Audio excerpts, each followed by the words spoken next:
solidaritat personalista de tots, han parlat dels protagonistes, per tant, simplement una petita reflexió que suggereix aquesta celebració d'aquests 50 anys de l'ordenació sacerdotal del matrimoni. És a dir, una simple reflexió sobre la mateixa vida. La vida només val la pena quan es posa al servei dels altres. Vosaltres, els seglars, poseu la vida també al servei de l'esposa, dels fills, de la societat, del treball, etc. Per tant, és donar la vida pels altres.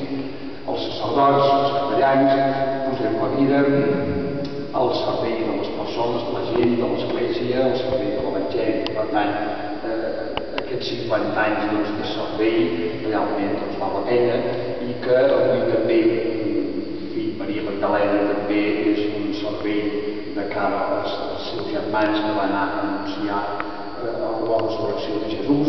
La mateixa Verge Maria, a la qual estem fent el seu santuari, va ser també una vida de servei a la humil família de Natzaret, de servei a Jesús i després de servei als cristians de tots els segles de l'Església, el qual són la protecció de la Mare de Déu, Maria,